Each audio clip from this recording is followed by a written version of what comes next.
Pronote, ce nom parle aux élèves de collège, lycée et à leurs parents. C'est l'outil numérique de vie scolaire qui a mis au placard les agendas et les carnets de liaison. Les élèves y trouvent leurs notes, les devoirs à faire ou encore les absences des professeurs. Eh bien, un jeune breton prodige des nouvelles technologies modernise l'outil. C'est bien ça, Benoît. Oui, c'est exactement ça, Eric. Et le créateur, le voici, il a seulement 17 ans. Il s'appelle Vince Liniz. Je suis allé le rencontrer et il m'a parlé de ses années collège-lycée où il utilisait Pronote, cet outil de vie scolaire sur le téléphone qui permet d'avoir accès à son emploi du temps, à tout le travail que l'on a à faire. Mais Pronote n'était vraiment pas à son goût. Écoutez-le.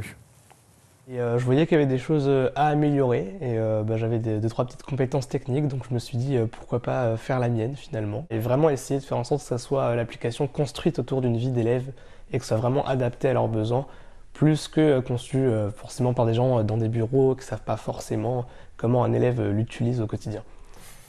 Alors le résultat, ça s'appelle Papillon. Regardez. Vince a rajouté des fonctionnalités. On a accès à sa moyenne personnelle, à sa moyenne de classe.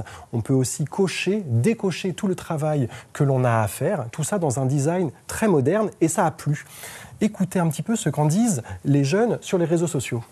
Franchement, si avec cette application, tu ne deviens pas un crack à l'école, je comprends pas. Pronote, ça me donnait des urticaires, j'aurais tellement aimé avoir cette application. Et en fait, les designs de l'application sont tellement stylés. Ça te donne tout simplement envie d'être déter, de cocher tes devoirs qui sont faits, d'avoir des bonnes notes pour que ta courbe soit stylée.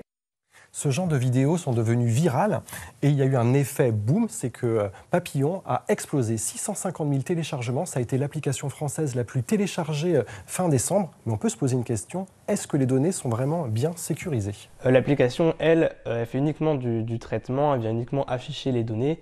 Et le caractère open source, le fait que le code est lisible par tout le monde, montre un peu à tout le monde comment ça marche. Et n'importe qui qui a des compétences techniques peut vérifier, peut attester que c'est bien sécurisé. Parce que Papillon ne fait que synchroniser les données. Alors Papillon, ça fonctionne pour tout ce qui est IUT, université, comme à Paris, comme à Rennes. Ce jeune homme, vous avez tout le détail sur notre site internet. Si vous aussi, vous avez entendu parler de belles initiatives, contactez-nous via ce QR code, flashez-le, parce qu'ensemble, restons connectés.